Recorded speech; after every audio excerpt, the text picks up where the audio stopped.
Friends, construction workshop में ये एक स्पेशल सेशन है आप लोगों के लिए, आप लोगों के ग्रोथ के लिए। ये सेशंस का टाइटल है नो योर कंपनी और organisation.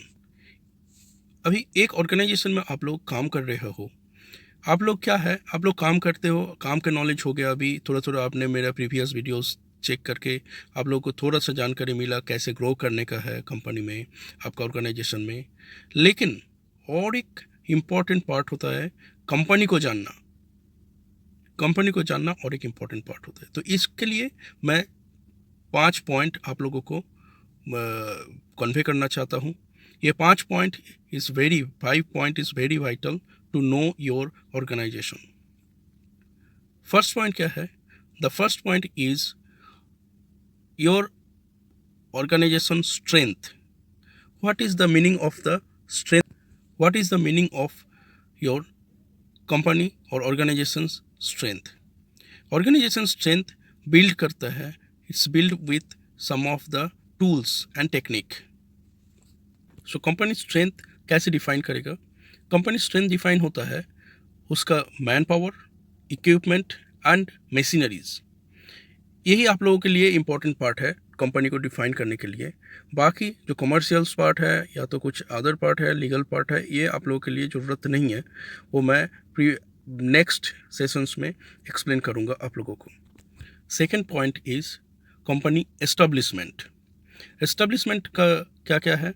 The first point in establishment is year of establishment. Company कौन से साल में एस्टेब्लिश्ड हुआ, तो फिर आपको पता चलेगा कंपनी के एज कितना है, मतलब शॉर्ट टर्म कंपनी है या लॉन्ग टर्म कंपनी है, आगे जाके ये कंपनी ग्रोथ कर रहा है क्या नहीं कर रहा है, ये सारे कुछ आपको पता चल जाएगा। सेकंड क्या है? Company permanent address. ये बहुत ही इंपॉर्टेंट है आपको जानना। कंपनी का परमानेंट एड्रेस क्या है, कंपनी का सब कॉन्टिनेंट एड्रेस क्या है, लोकल एड्रेस क्या है, ये सारे कुछ जानना इम्पोर्टेंट है। थर्ड है क्या? Company country of origin. Company is MNC company और इसे single base one country based company है, ये जानना ज़रूरी है। क्योंकि इसके ऊपर आपको ये मोटिवेशन आएगा, वो my company is not only one country base, it's a multinational company, so it's a very good for my growth and achievement for the higher position, salary, everything. So it is important to know the company country of origin, whether it is a single owned country or multi owned country. Now third point is organization chart.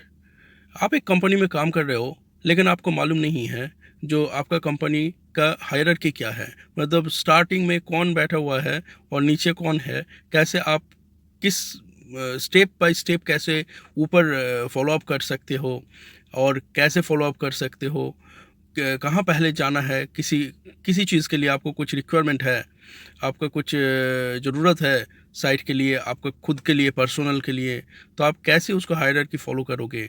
तो फिर ये ज़रूरी है आपको organisation chart जानना, जो आपका CEO का नाम क्या है, आपका एमडी का नाम क्या है, उसका फाइनेंस मैनेजर कौन है, उसका एचआर मैनेजर कौन है, ये सारे कुछ जानना आपको ज़रूरत है। ये ग्रोथ के लिए बहुत ही इम्पोर्टेंट है। ये आप किसी को भी एडवाइस कर सकते हो। आपका साइट में कोई भी पूछेगा भाई मेरा एक एचआर रिलेटेड प्रॉब्लम है, मैं किसके पास जाऊँ, ये you can tell immediately go to this gentleman, he will resolve your issue.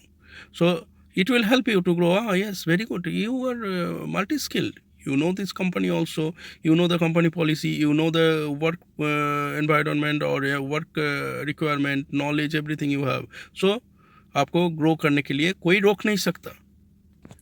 Now fourth point is company department and disciplines. आप एक पर्टिकुलर डिसिप्लिन के लिए काम करते हो, let's say you are a electrician, so आप इलेक्ट्रिक डिपार्टमेंट में काम कर रहे हो, तो आपको मालूम नहीं है कंपनी में अदर डिपार्टमेंट है क्या नहीं है, कैसे काम चल रहा है, एक प्रोजेक्ट में आपका कितना कितना डिपार्टमेंट है, और कौन डिपार्टमेंट क्या काम कर रहा है, आपको मालूम नहीं है। तो ये इसके लिए एक एक डिपार्टमेंट होता है, civil, mechanical, electrical, instrumentation, HVAC system, structural system, infra, so many department is here at site. This is site. Second, in office, How many department is there in office? Let's say the HR department, accounts department, your procurement department, technical department, quantity survey department, tendering department, ये सारे कुछ आपको जानना ज़रूरी है। तो आप किसी भी चीज़ फॉलोअप के लिए उसी डिपार्टमेंट के लिए आप जा सकते हो, आपको फॉलोअप करने के लिए भी आसानी होगा। और आपको कोई भी अगर पूछेंगे जो मुझे थोड़ा हेल्प करो यार, मैं इस डिपार्टमेंट के लिए नौकरी के लिए अप्लाई करूँ या तो कोई रेफरेंस के लिए क्या करूँ, तो आप बोल सकते हो immediately go to this department. So ये भी एक इम्पॉर्टेंट पार्ट है। Now, fifth point is very important for each and every person in the company or organization. That is his company or organization policy. ये policy क्या होता है? Policy है एक general standard, एक information for all the staffs and workers. तो ये information क्या है? कंपनी में कुछ इन्फॉर्मेशन दे जाता है, जैसे HSE policy, smoking policy, site work policy, your dress code policy, आप फॉलोअप कैसे करेंगे, किसके साथ जाएंगे, किधर जाएंगे, इसके लिए एक पॉलिसीज रहेंगे, एक स्टैंडर्ड प्रैक्टिस रहेंगे।